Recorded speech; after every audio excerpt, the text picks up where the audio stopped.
Magandang umaga sa inyo mga kawagi. Ngayon, napakaganda ng topic natin ngayong umaga ng ating sender nga ay nanghihingi ng advice. Ayan.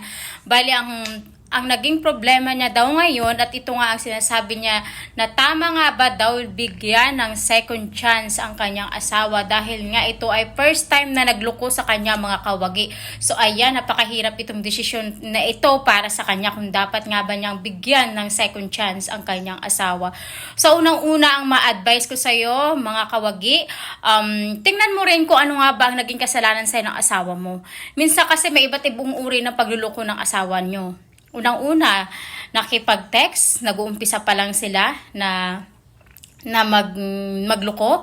Pangalawa, nakita na ba sila? Or pangatlo, ayan, sobrang lalim na kumbaga na dumating sa punto na nakipagtalik na siya sa kanyang kabit or kung sino man yung kinakasama ng asawa mo ngayon. At tatantyahin mo kung ano sa tingin mo, kung bibigyan mo pa ba siya ng second chance. Kung alam mo naman na kaya mo siyang bigyan ng second chance at tanggap mo na ginawa niya sa'yo na panulukod sa unang pagkakataon, so walang problema, kumbaga.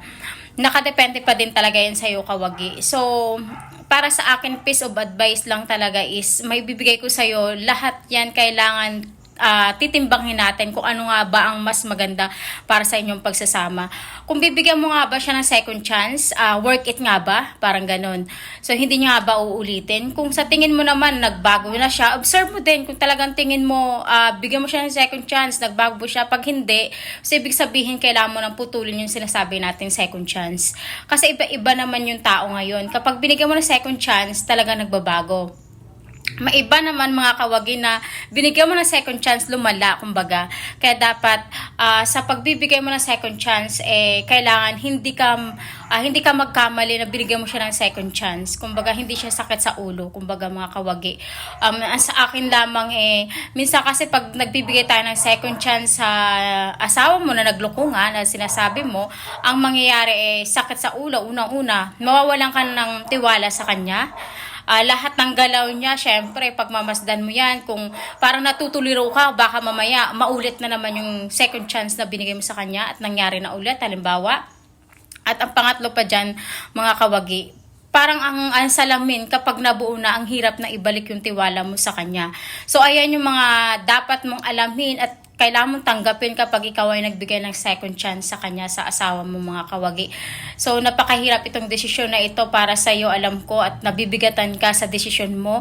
Kung halimbawa may anak kayo, para sa akin, advice mo siguro, advice ko sa iyo, ituon mo na lang siguro sa mga anak mo yung atensyon na para sa asawa mo.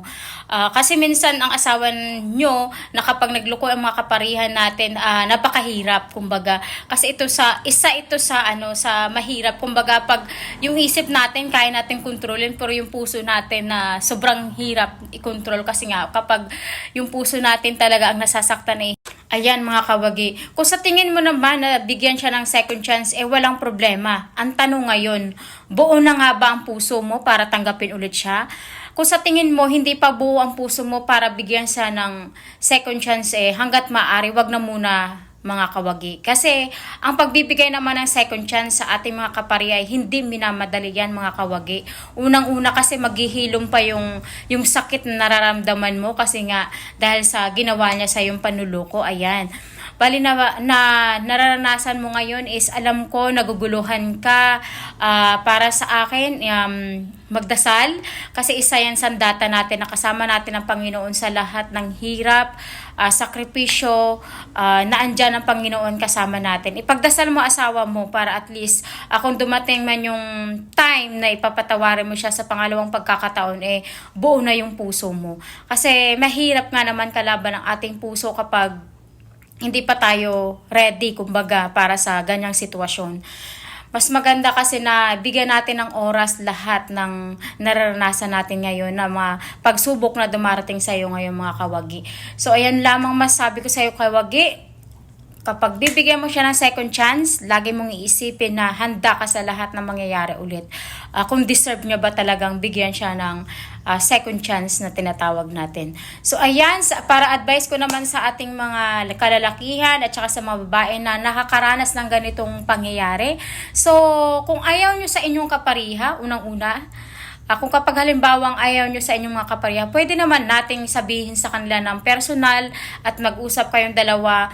Sabihin mo na ayoko na kasi hindi ko na kayang ugali mo or kung ano man ang inaayawan mo sa kanya, at huwag humantong sa pakikiapid or panluloko sa iyong kapareha kasi mas masakit na malaman niya na nagluloko ka. Kumbaga, kung sa tingin mo na hindi sapat ang iyong kapareha or ang inyong asawa, so sabihin nyo ng harapan, kumbaga tanggapin. Unti-unti namang matatanggap ng inyong kapareha yan. Kasi mas maganda na inamin mo sa kanya na hanggang dito na lang talaga tayo. Kumbaga, hindi ko na kayang makisama sa'yo para at least hindi dumating sa punto na magluloko ka, kumbaga, mga kawagi. Masakit man isipin yun, pero kailangan nating tanggapin at least na sa'yo nang galing, kumbaga na hindi mo na kaya makisama pa sa kanya para maiwasan natin yung pakikiapid or pakikipagkabit sa iyong kapareha. So ayan lamang mga kawagi, at sana nabigyan kita ng magandang advice ngayong umaga. So sa lahat ng mga lalaki at babae, lagi nyo tatandaan na deserve tayong mahalin ng bawat isa sa atin at hindi natin deserve na lukuhin tayo ng ating mga kapareha. So, ayan lamang sa lahat ng hindi pa nakapag-subscribe sa aking page. So, mag-follow na po kayo sa aking page, Advisor ng mga pusong wagi, at baka ikaw na ang next na bibigyan ko ng advice. Thank you for watching.